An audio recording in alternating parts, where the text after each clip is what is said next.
The planet Varith 4 was not a pretty place. It was rocky and dry, with pale orange dust that got into everything. Your boots, your food, your lungs if you forgot to wear your filter mask outside. The sky was a dull gray most of the time, and the wind came in hard at night, rattling the walls of the outpost like it wanted to come inside. Jake Calloway had been living there for 14 months. He did not hate it, he did not love it either. He had a small room, a decent medbay with limited supplies, a colleague named Cole who talked too much, and enough work to keep his hands busy. That was enough for Jake. He was not the kind of man who needed much more than that. Jake was a field medic. He was 34 years old, lean, with short brown hair, and a permanent crease between his eyebrows from squinting at scan results in bad lighting. He had worked in 2 wars, 3 colony disasters, and 1 viral outbreak that nobody in the outer colonies liked to talk about anymore. He had seen a lot of things. He'd stitched up a lot of people. He had also lost some of them, and he carried that quietly in the way that field medics do. Not loudly, not dramatically, just always there in the back of his chest like a small stone that never quite goes away. The Geological Survey Outpost had a crew of 2. Jake handled medical and general repair. Cole Maddox handled the ground surveys, and spent his evenings eating ration crackers and talking about the mineral composition of things that nobody else cared about. They got along fine. They did not have much choice. The night it happened started like every other night on Varith 4. Jake was running his weekly check on the medical equipment when his proximity scanner lit up. The scanner was mounted on the outside of the outpost and covered about 2 kilometers of the surrounding terrain. It was mostly useful for tracking the large rock crawlers that sometimes wandered too close and damaged the antenna cables. Jake glanced at the screen. The signal was big, bigger than a rock crawler. It was moving along the eastern ridgeline, but it was moving wrong, slow, stopping, lurching sideways, then going still for a long stretch before moving again. It looked like something that was hurt and had no idea where it was going. Jake watched it for 3 minutes. Then he stood up, picked up his field kit, and headed for the door. Cole looked up from his crackers. "Where are you going?" "Eastern Ridge. Something's hurt out there. Something big, according to that scanner." "Yes. Jake, it is almost 9 at night, and the wind is picking up." "I know. What if it is dangerous?" Jake pulled on his jacket. "Then I will deal with that when I get there." Cole said something else, but Jake was already outside. The walk to the eastern ridge took about 25 minutes. The wind was cold and sharp, and the torch on Jake's helmet threw a pale white beam across the rocks ahead of him. He followed the scanner on his wrist unit, adjusting his path every few minutes as the signal shifted. It had gone completely still now, about 100 meters up the slope. He almost missed her. She was lying in a shallow ravine between 2 large fallen rocks, half covered by loose stone and dust from what looked like a recent collapse. At first, in the low light, Jake thought he was looking at a very large piece of dark fur-covered wreckage from some kind of crashed vehicle. Then the thing moved, a slow, labored rise and fall of a broad ribcage, and he understood that it was alive. He stepped closer and shone his light on her. She was enormous. She had the shape of a big cat, but built on a scale that no animal on any world Jake had worked on had ever been. Her body was at least 8 feet long, from nose to the base of her tail. Her fur was silver and black, thick and matted in several places with dark blood that had dried to a crust. She had a face that was unmistakably felinoid, wide-set eyes, a broad flat nose, and ears that were pressed flat against her skull right now, which Jake recognized as a bad sign in most species that had ears. She was wearing armor. Not a spacesuit, not a survival vest, actual armor, heavy, ornate, and clearly very old. Parts of it were crushed against her side, from the rock fall. Jake could see at least 3 deep puncture wounds through gaps in the damaged plating, still seeping dark fluid. He stood there for exactly 4 seconds, looking at her. Then he knelt down, opened his kit, and got to work. He was halfway through his initial assessment when she moved. Her eyes opened, gold, wide, and suddenly very sharp, and her right arm came up fast. Her hand had 4 fingers and a thumb, each tipped with a claw that was about 2 inches long, and one of them caught Jake across the forearm before he could pull back. It opened a clean gash about 4 inches long through his jacket and the skin underneath.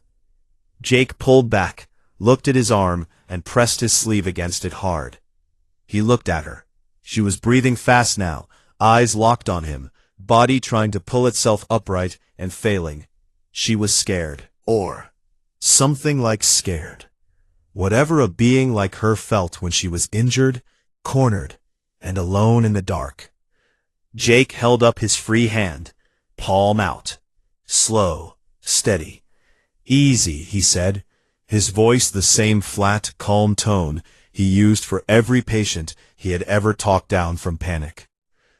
I am not here to hurt you. Look at me. I am just a medic.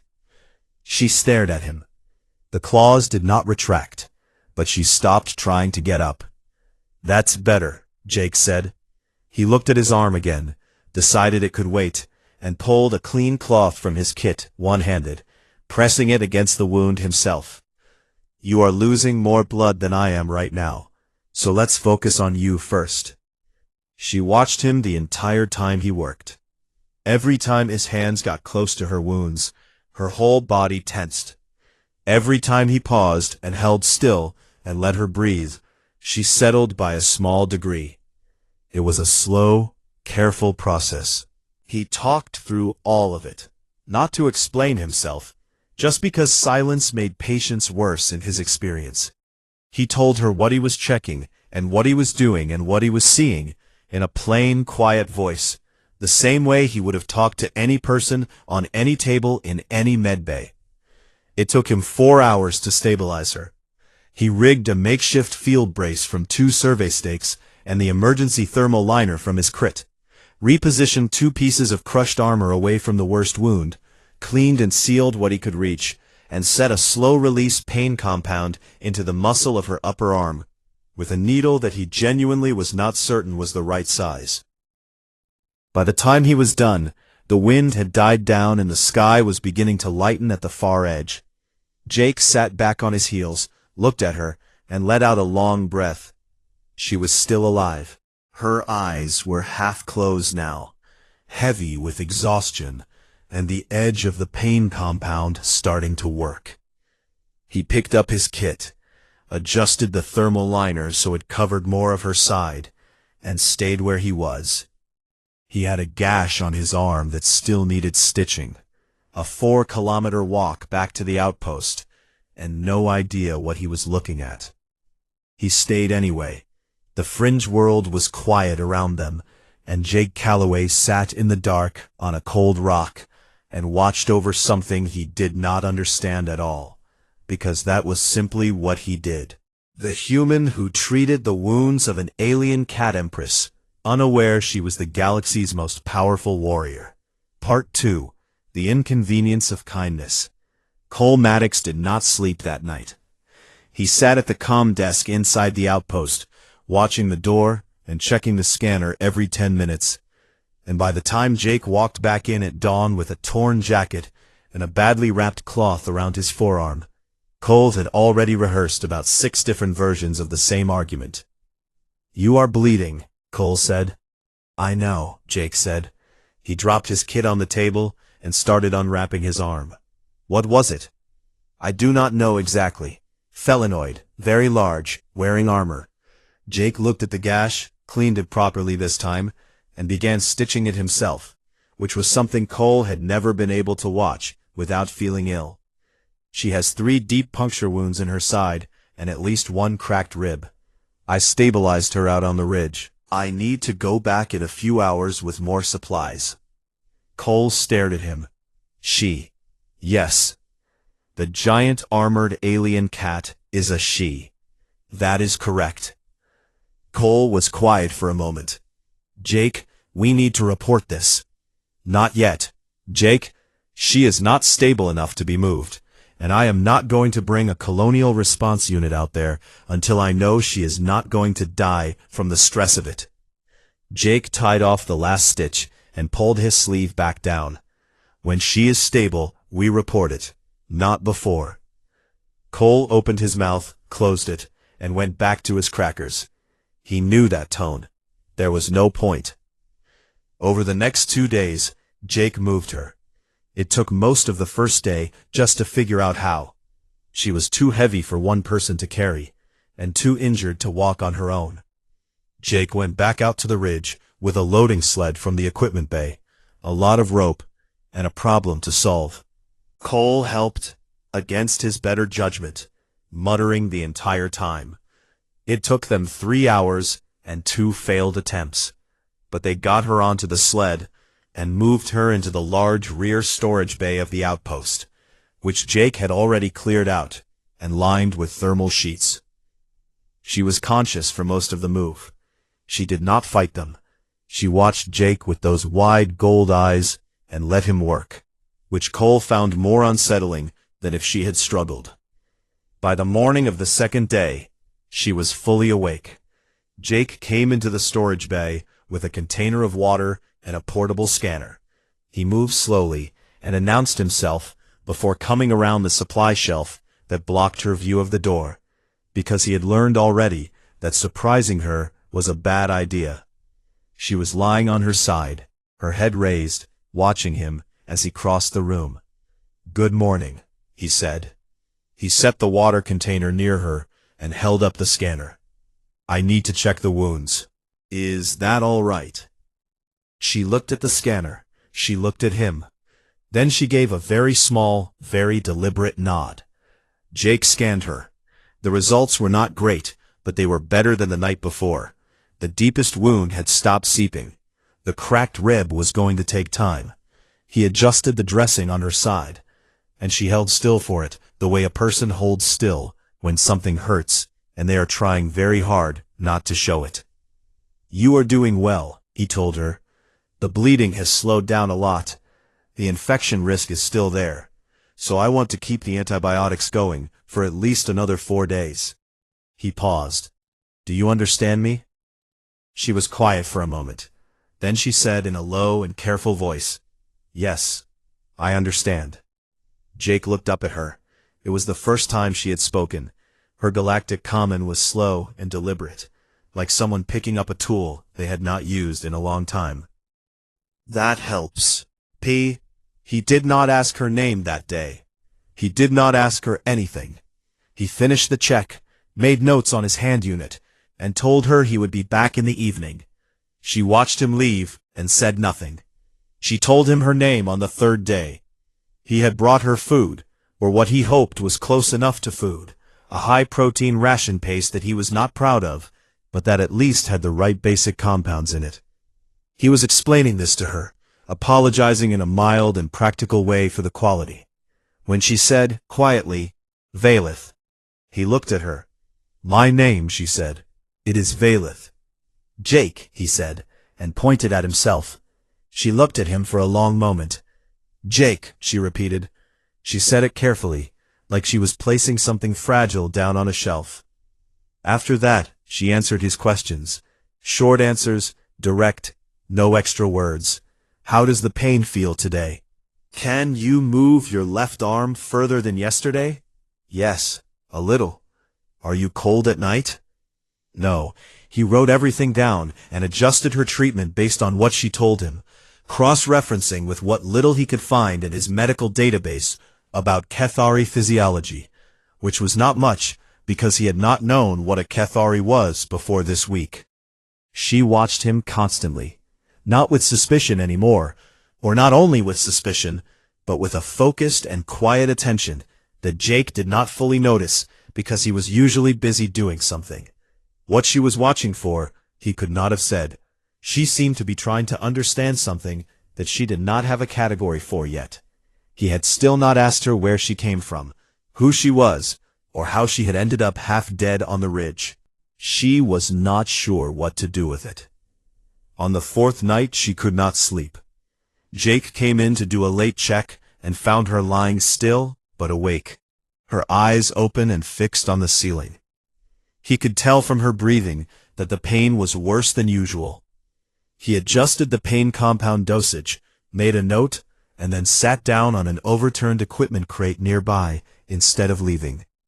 She looked at him. He did not say anything for a while. The outpost made its usual sounds around them. The low hum of the heating system, the wind outside, Cole's muffled music from somewhere in the main corridor.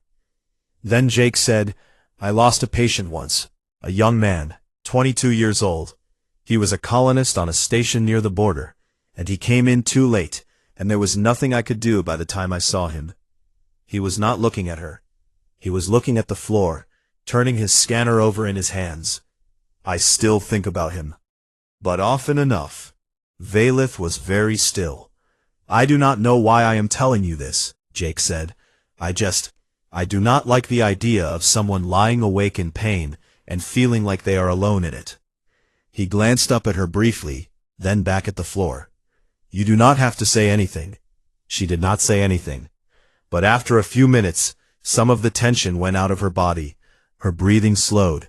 Her eyes stayed open, but the hard, watchful quality in them softened into something quieter. He stayed until she was close to sleep, and then he left, without making any noise. Valith lay in the dark of the storage bay for a long time after that. She had been treated by physicians on 50 worlds. She had been stitched and scanned and monitored and operated on by beings with equipment that cost more than most small planets. Not one of them had ever sat with her in the dark and told her something true about themselves, just so she would not feel alone. She did not know what to do with Jake Calloway. She was beginning to think that was the point. By the 6th day, she could stand.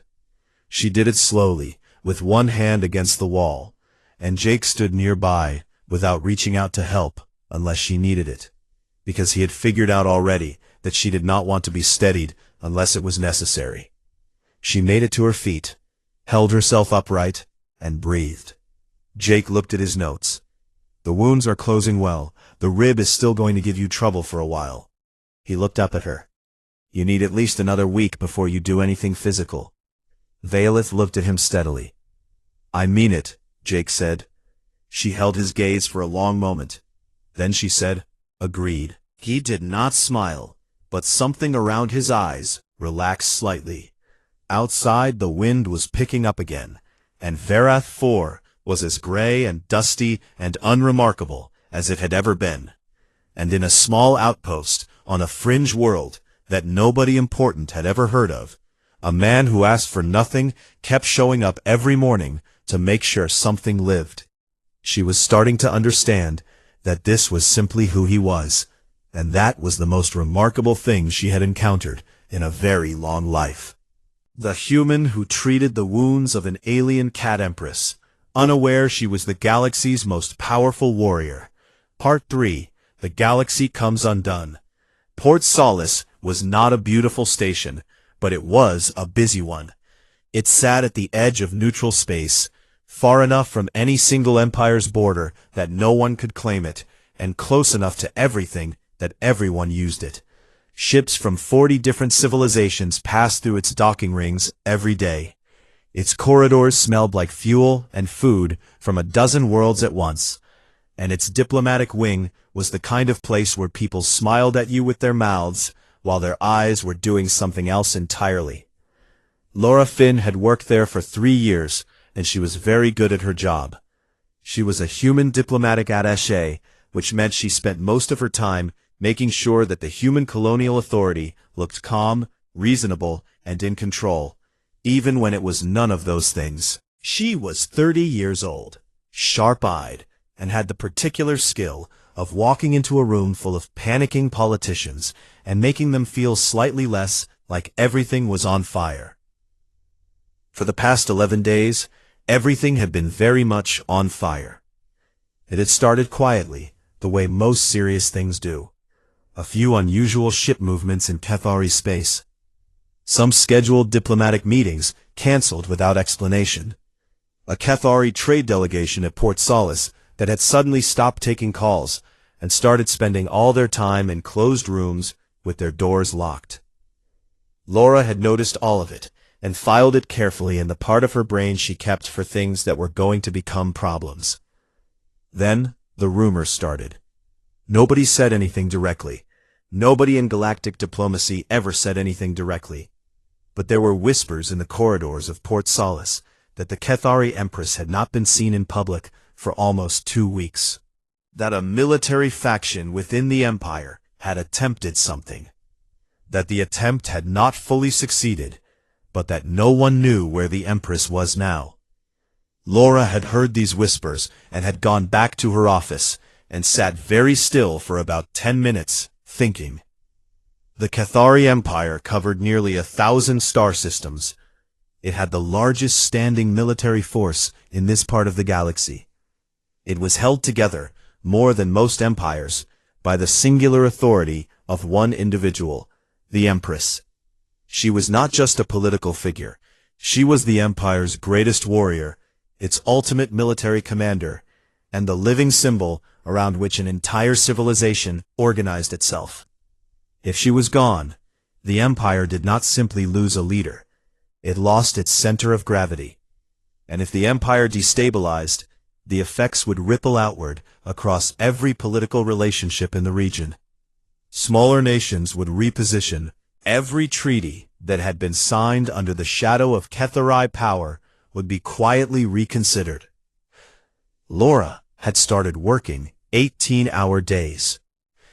It was on the 9th day that Ambassador Dren came to see her.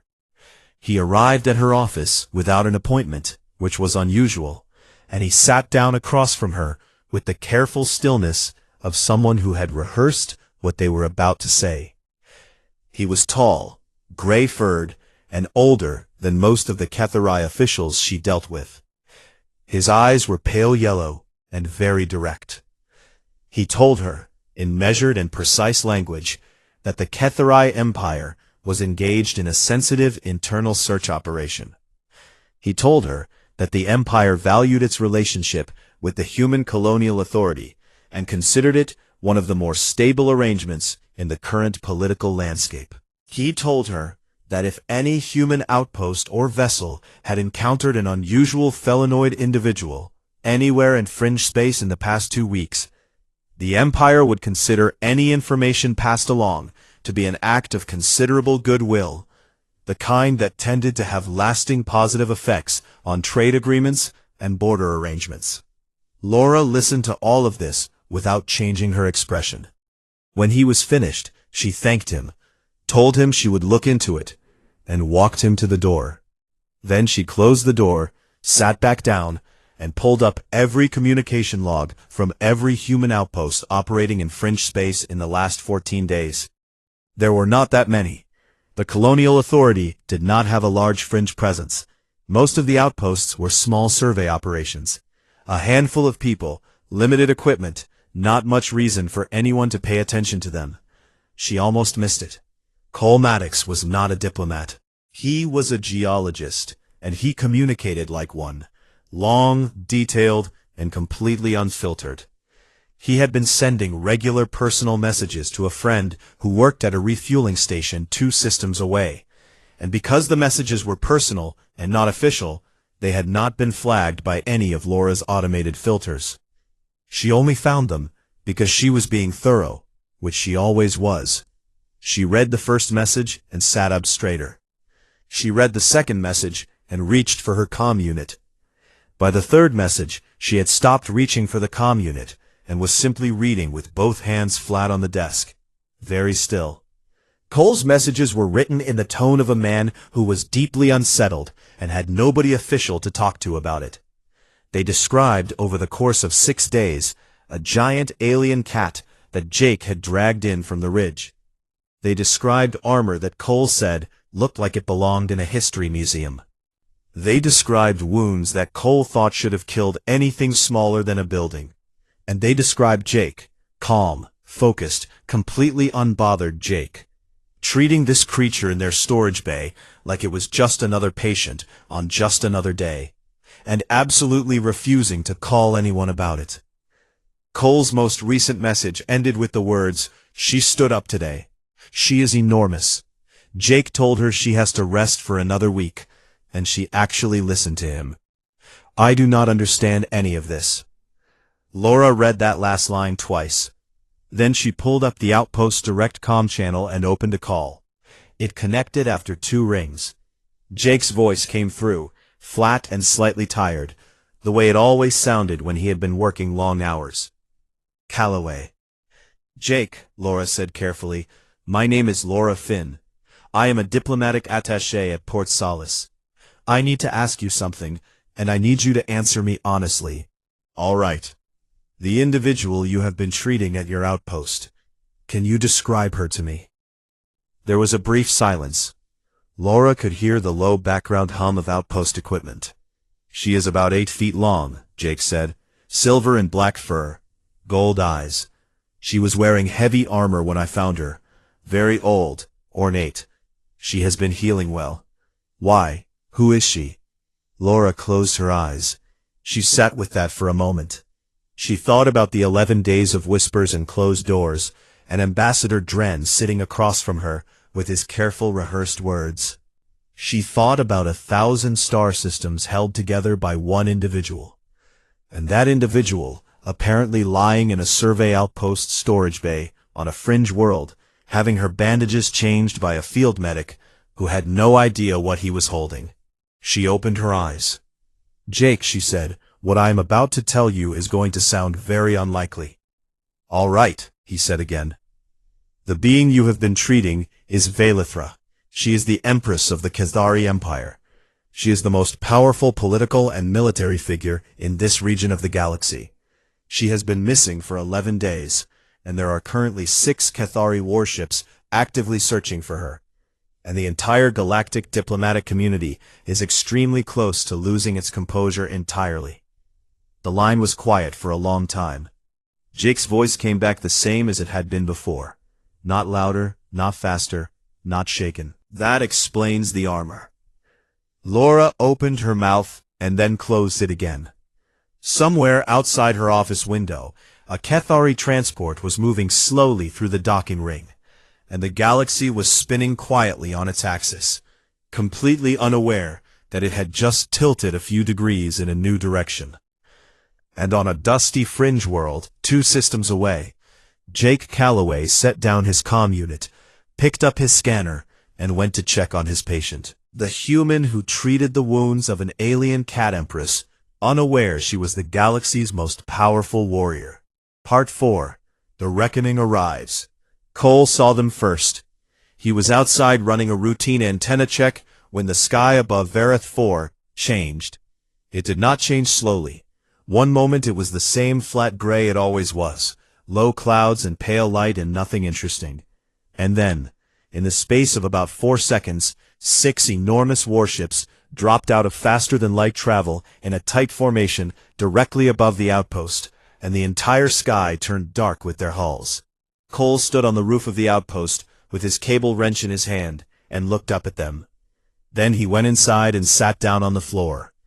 Jake was in the storage bay doing a morning check on Velith when Cole's voice came through the intercom, very flat and very controlled in the way that people get when they are trying very hard not to scream. "There are 6 warships above us." Jake looked up from his scanner. He looked at Velith. She had gone very still. Her gold eyes focused on something distant. Her jaw set. "Cathari?" Jake asked, though he already knew the answer. "Yes," Cole said. "Very large ones. They are beginning to land in the flat ground to the east." Jake capped his scanner, clipped it to his belt, and looked at Velith properly. "Your people," he said. "Yes," she said. Her voice was steady, but there was something behind it. Something complicated that Jake did not have a word for. "Are you ready for this?" She looked at him for a moment. It was a strange question, for a strange situation, and they both knew it. Then she said, "No, but it does not matter. Jake picked up his medic bag, slung it over his shoulder out of pure habit, and headed for the door. He paused with his hand on the frame, and looked back at her. "Stay behind me, until I figure out what kind of mood they are in." Valith stared at him. In her entire life, across wars and courts and 1,000 political encounters, no one had ever told her to stay behind them. The words did not fully process for a moment. Jake was already gone. He walked out of the outpost into the cold morning air and stood in front of the main door with his hands loose at his sides and his bag over his shoulder. He looked, Laura Finn would later say when she reviewed the scout drone footage, like a man waiting for a bus.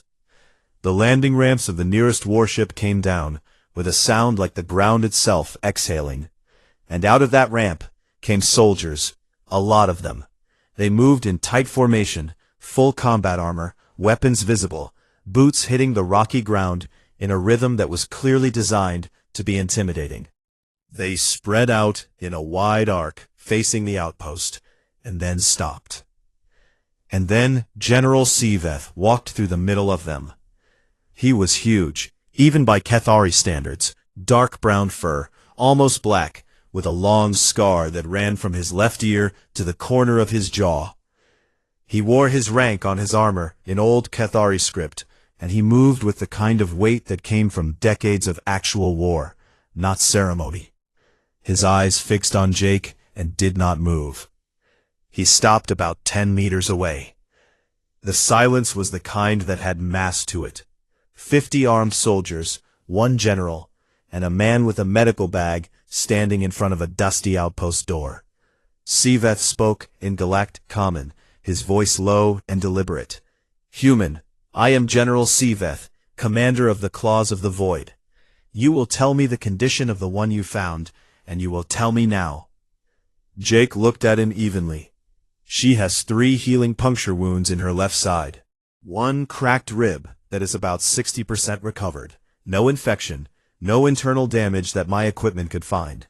She had some dehydration earlier in the week that she kept making worse by not drinking the fluids I gave her." He paused. "She is mobile, and her strength is coming back. She needs another week of rest before she does anything demanding." Siveth stared at him. Behind the general, several soldiers had gone very still, in the way that people go still when they are trying to process something unexpected. "You treated her yourself," Siveth said. It was not quite a question. "Yes." "With what equipment?" "A field medic kit and a survey outpost supply closet." The general looked at the bag on Jake's shoulder. He looked at the outpost behind him. He looked back at Jake, and something moved behind his eyes that was not easy to read. "Why?" Siveth said. Jake looked at him. "Why what?" "You did not know who she was. She is not your kind. She could have killed you." Jake was quiet for a second. "She was hurt," he said, as if that was a complete answer. And to him, it clearly was. Siveth said nothing. The wind moved across the flat ground between them and disturbed a small cloud of pale orange dust. Then the door of the outpost opened. Everyone heard it. Every soldier's eyes moved. Siveth turned. Jake stepped to the side without thinking about it, not blocking her, but staying close in the particular way that medics stay close to patients who are doing something they maybe should not be doing yet. Valithra walked out into the morning light. She was not moving at full strength. Anyone who knew her could see that. Her steps were slower than usual, more deliberate, and she held her left side with a fractional care that she probably thought was invisible and was not. But she held herself the way she always held herself, straight and still, and with the kind of presence that did not come from effort. It came from being exactly what she was. Every soldier on that field dropped to one knee. It happened the way a wave happens, fast, uniform, without hesitation. 50 trained warriors in full combat armor going down as one. Siveth himself dropped, his head lowered, one fist against the ground. Not out of fear, out of something much older and much deeper than fear. Valith walked past all of them. She walked past Siveth without stopping. She walked across the open ground between the outpost door and where Jake was standing. She was more than a head taller than him, and she looked down at him with those gold eyes that had watched him work for 6 days in a cold storage bay on a nobody planet, with no audience and no reward. Jake looked back up at her. For a moment, neither of them said anything. Then Valith lowered her head. She brought it down slowly and deliberately until her forehead rested against his shoulder. She stayed there for 3 long seconds. It was a gesture that had not been given to a non-Kethari being in over 400 years. In Kethari culture, it had no ceremony around it, no formal words. It meant one thing only. It meant, "You held me when I had nothing. I will not forget." Jake did not know what it meant. He stood very still for a moment, the way a person stands when they are not sure what the correct response is. Then he raised one hand and patted her gently on the shoulder, the way he would pat any patient who had done something hard and come through it. "You should not be on your feet this long," he said quietly. "And you still need to finish the antibiotics." Behind them, Siveth was still on one knee with his head down. But something had changed in the set of his shoulders. It would take him a long time to find the words for what he had just seen. A man with a bag and no weapons, and no reason except the most basic one there is, standing in front of an Empress like she was simply his to look after. Cole Maddox was watching from the outpost window. He had been scared all morning. He was still scared, technically. But he was also watching Jake stand out there in the cold, with his old bag, and his stitched-up forearm, and his complete lack of interest in the 50 soldiers behind him. And Cole felt something settle in his chest that he did not expect. He was not sure what to call it. It felt a lot like pride. The human who treated the wounds of an alien cat empress, unaware she was the galaxy's most powerful warrior. Part 5. What Humanity Is. The suit did not fit right.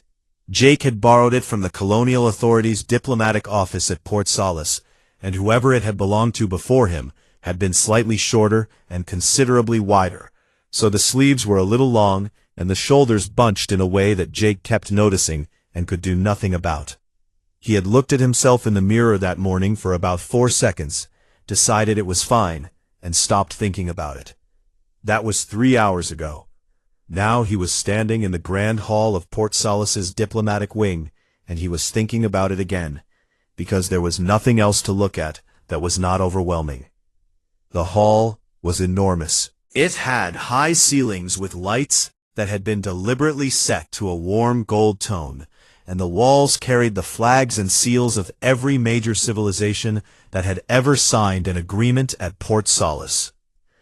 There were beings from at least 30 different species present, all of them in formal dress, all of them arranged in careful positions that Jake understood meant something political, even if he did not know exactly what.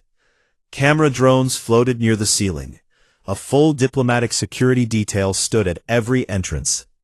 Jake stood near the front, because he had been told to stand near the front, and he kept his hands at his sides and his face neutral, and tried not to look like a man who wanted very badly to be somewhere else.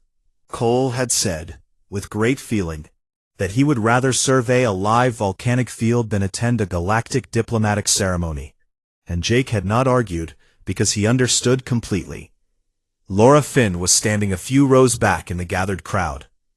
Jake had met her properly for the first time 2 days ago, when the Colonial Authority had flown him to Port Solace and briefed him on what was about to happen. She was calm and professional, and had explained the ceremony clearly and without making him feel foolish for not knowing any of it. He had liked her immediately. She had the same quality as good medics. She did not waste your time. She caught his eye now from across the room and gave him a small nod that meant something like "You are doing fine." Jake nodded back. Ambassador Dren gave the opening remarks. He spoke in formal Kethari, and it was translated through the hall's audio system in real time, the words appearing in soft text along the walls in 12 languages simultaneously. He spoke about the relationship between the Cathari Empire and the human colonial authority, about the value of trust between civilizations, and about the events on Varath 4. He did not use the word lucky. He used words like significant and historic and unprecedented. Jake listened to all of it with the same expression he used when reading complicated scan results: focused, patient, not particularly impressed. Then General Siveth spoke. Jake had not expected that. Siveth was not a ceremonial figure, and everyone in the room knew it. He stood at the front of the hall in full dress uniform, deep black with old silver markings along the collar and cuffs, and he looked out at the gathered crowd with the expression of a man who was about to say something he had decided to say, and was not going to be talked out of it. He spoke in Galactic Common, no translation needed. He said that he had served the Empress for 31 years. He said that in those 31 years, he had seen many things that he considered remarkable. Then he said that when he landed on Varath 4 and walked across that field, he had seen something that he did not have a word for in his own language. He said he had asked the human why he helped her. He said the human had looked at him and said she was hurt, and said nothing else, as if no further explanation was possible or necessary. Siveth paused. Then he said that he had thought about those two words every day since. The hall was very quiet. Siveth was not a man who spoke publicly about things that moved him, and every diplomat in the room understood what it cost him to say what he was saying. Jake stood still and looked at the floor for a moment, and then looked back up. Siveth returned to his place, and then Valithra walked in. The room did not just go quiet. It went still in the way that rooms go still when something truly commanding enters them. She was in full ceremonial dress, deep silver robes over light armor, her silver and black fur brushed smooth, her bearing so straight and so complete that the wound in her side was entirely invisible. She moved down the center of the hall at a steady pace, and every being present lowered their head as she passed. She stopped in front of Jake. She was quiet for a moment, looking at him. Jake looked back at her, and there was nothing complicated in his face. He was just glad to see her moving well. He had checked her rib 3 days ago, and the recovery was almost complete, and that still satisfied him more than anything that had happened since. Valith spoke to the room, but she kept her eyes on Jake while she spoke. She said that she had lived for a very long time. She said that she had fought many wars, and sat in many courts, and made decisions that shaped the lives of 1 billion beings. She said that in all of that time, she had grown accustomed to the way others treated her, with fear or with want, or with the careful and calculated warmth of people who needed something from her. She said that she had been lying in a dark ravine on a cold fringe world with 3 holes in her side and no strength left, and a human being she had never met had come out into the night with a small bag and sat with her until morning. She said he did not ask what she was worth. He did not ask who she was. He did not ask what he would receive in return. She said that when she tried to push him away, he simply held still and waited, and came back the next morning as if leaving had never occurred to him. She paused. She said she had revised an opinion she had held for most of her life. She had believed that the measure of a civilization was the strength of its warriors. She no longer believed this. She believed now that the measure of a civilization was what it did when it found something broken and helpless and had no reason to stop. She said that humanity, by that measure, was something the galaxy had not yet learned to properly account for. The room was completely silent. Jake stood straight and kept his expression still, and did a decent job of it, except for a muscle in his jaw that moved once and then was still. The ceremony continued after that. There were formal words and formal gestures, and a document signed by both parties. Jake stood where he was told to stand and did what he was told to do, and shook the hands and received the formal mark of imperial acknowledgement, which was a small engraved piece of dark metal that he turned over in his fingers afterward, and then put carefully in his jacket pocket. When it was over, Laura found him standing near one of the hall's tall windows, looking out at the docking ring below, where ships were moving in slow and ordinary lines. "How are you doing?" she asked. "I am ready to go home," Jake said. Laura smiled. "Vareth 4 is home?" Jake thought about it for a moment. He thought about the dusty orange rock, and the cold storage bay, and a difficult patient who would listen to him more than most, and a geologist who talked too much, and a scanner that needed recalibrating. "For now," he said. They stood there for a moment in comfortable silence. Outside the window, the galaxy went on the way it always did, enormous and old, and full of civilizations that had spent centuries trying to understand each other, through politics and power and carefully worded agreements. And somewhere, in the middle of all of it, something small and hard to measure had shifted very slightly in a direction that had no name yet. It had started with a man who could not walk past something bleeding in the dark. It had started, the way most things that matter do, with someone who simply could not leave.